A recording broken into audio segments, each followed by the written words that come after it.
Yes, indeed, ladies and gentlemen, it is WSME SM Enlightenment Radio. Welcome to the Street Confinement Podcast.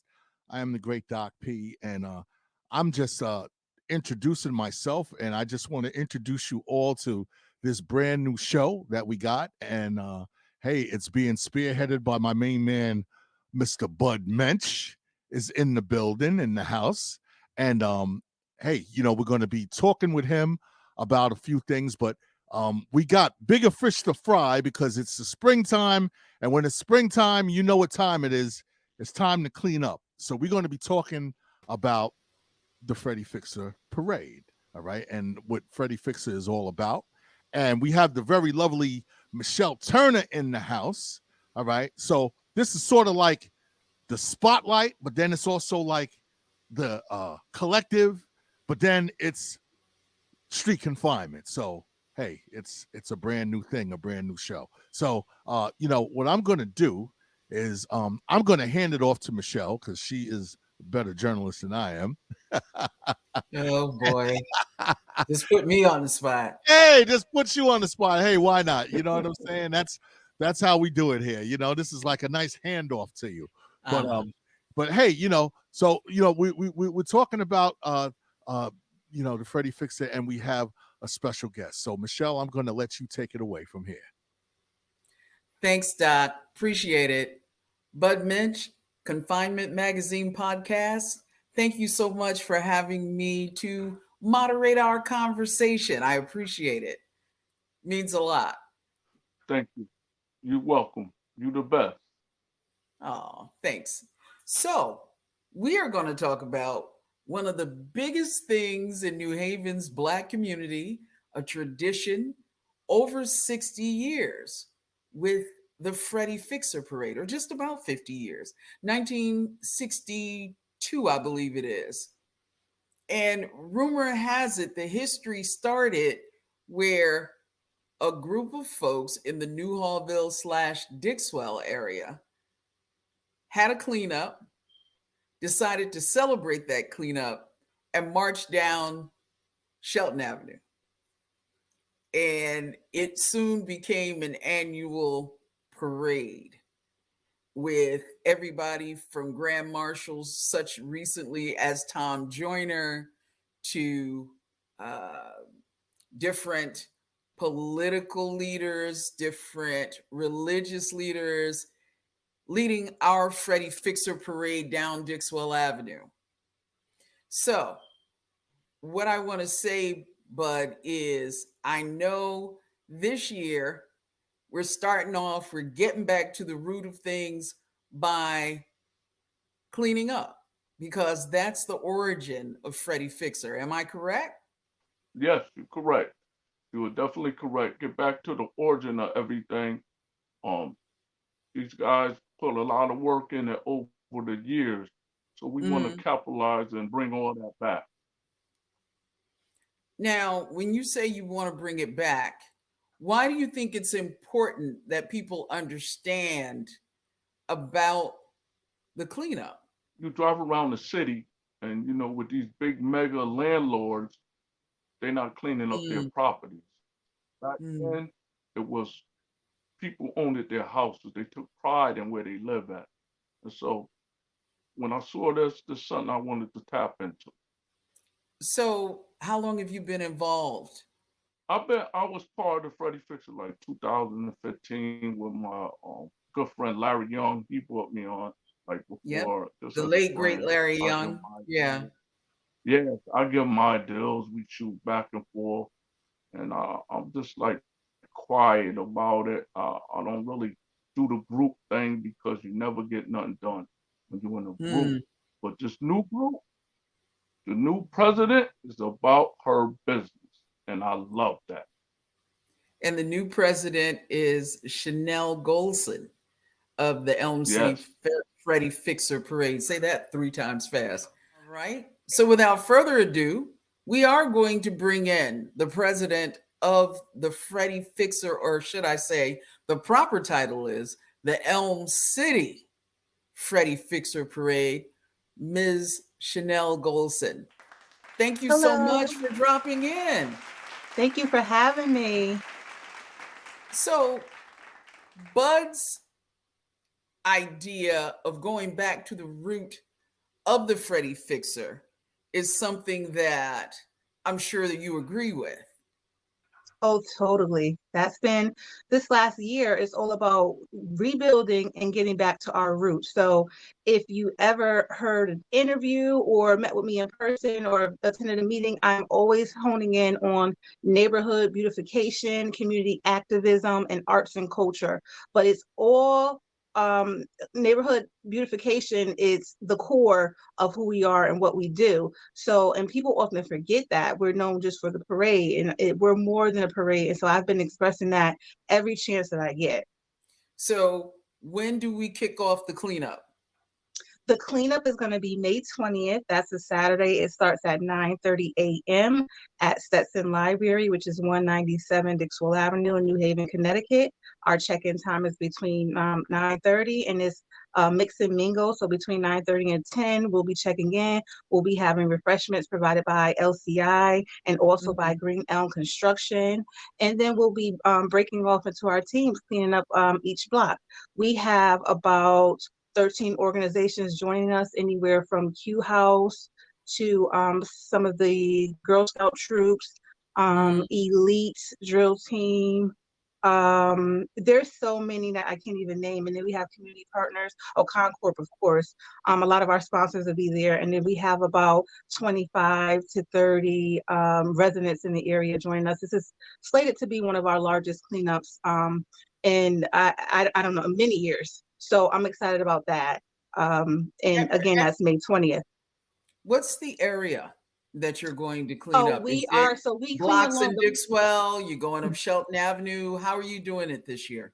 So we clean up along the parade route. We start at Dixwell Avenue. So after we check in, we'll be cleaning up from Dixwell Avenue to Bassett, going down Dixwell and ending at Lake Place. And one of our community partners is stationed at Lake Place. Thank you for all their support. They'll be also participating. And this year, we're also launching a citywide cleanup. So people can also pledge to clean up their yards, their blocks, and their streets. We've already had several streets sign up. That's amazing. That's wonderful. So Chanelle, with all the volunteers, is this a few hours? Do you have a time base from like 2 to 5 to clean up? Or is it whenever it ends, whenever folks get done? So the actual time that we set aside is between 10 a.m. and 1 p.m. But with the amount of volunteers we have this year, I do not foresee it being 1 p.m. So as soon as we wrap up, we go our separate ways and we're done. So that's why in the morning we have our little meet and greet and check in and have refreshments with each other, and then we clean up and we're done. Now, you have something going on at Terminal 110. What is that and when? Yes. So this year, this is the first year since 2019 we'll be having a parade. So we were down for 3 years. And we decided to have a Freddy Fixer weekend. Going back again to the roots, people came and traveled and it was a weekend event. So on Friday, we're having an artist showcase featuring one of Connecticut's very own Kaylee Roselle. That's going to be at Terminal 110 between 6 p.m. and 9 p.m. And it's a celebratory event. And then on Saturday, that's our Dixwell Neighborhood Festival. And that's going to start at 1 p.m. There's live performance and lots of other things for kids and families to come out. And then Sunday, that's our parade. It kicks off at 1:30 p.m. At the corners of Shelton and Bassett?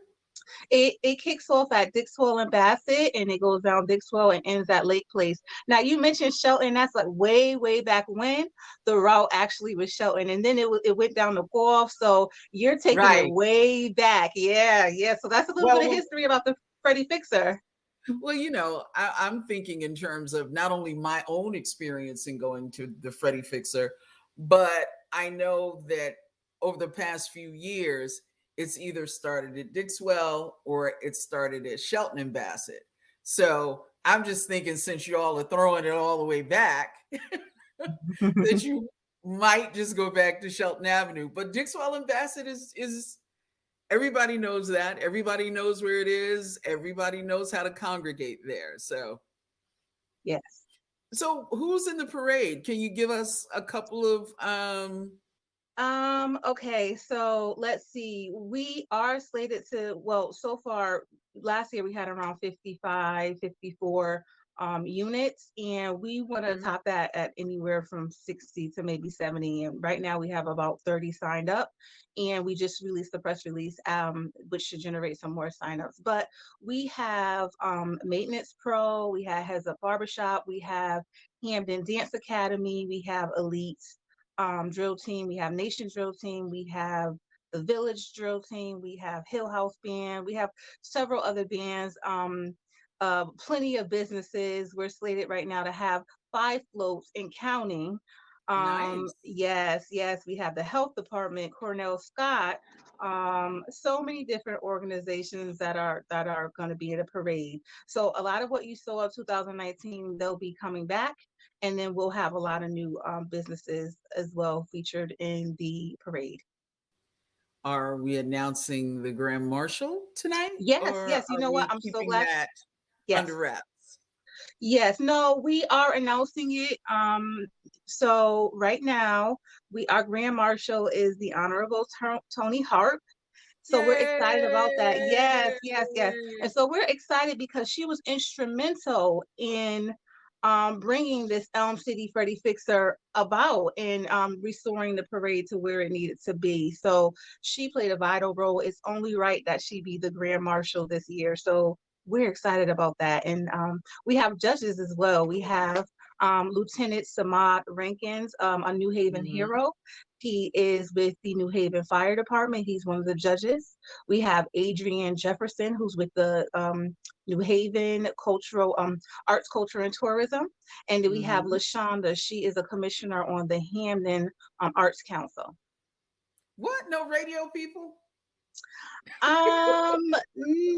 Just joking. Well, you know, 94.3, they're going to be in the parade. So they're going to have their float and have their fun. So they'll be there represented. So they're in the parade rather than judging the parade.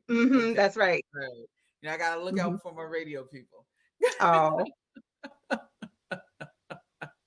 So what is it, do you think, that draws people every year to Freddy Fixer?